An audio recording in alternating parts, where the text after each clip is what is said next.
There's someone developing Alzheimer's every 66 seconds in this country. 2/3 of those brains belong to women. It probably is the single most important issue of our time from an economic standpoint, from a social standpoint, and yet we have heard virtually nothing about it on the campaign trail. Well, we have actually. Mrs. Clinton, Jeb Bush actually spoke about it because it was impacted in his family. He focused quite a bit on it. Mrs. Clinton has an entire policy based on it, said she would advocate to increase the funding to about $2 billion a year. Alzheimer's now gets about $700 million compared to cancer, which gets $6 billion, AIDS $5 billion. And I think people feel somewhat hopeless around the issue because they don't see a cure.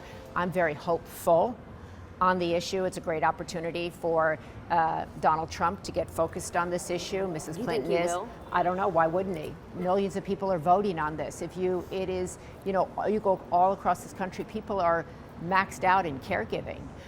There's someone developing Alzheimer's every 66 seconds in this country. 2/3 of those brains belong to women.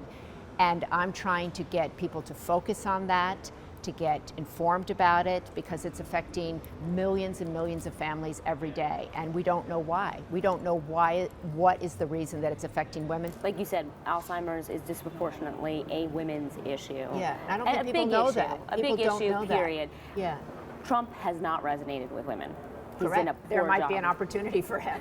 I'm not, in his campaign, or I'm not talking to him, but it's a huge women's issue. A woman in her 60s is twice as likely to get Alzheimer's as she is to get breast cancer in her lifetime.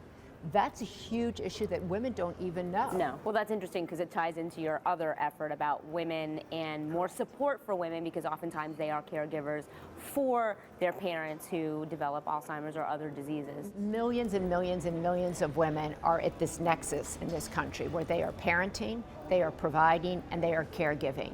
It's an almost impossible three-legged stool. And so what I'm trying to do is tell that to the nation, see these women, see what they're up against, right?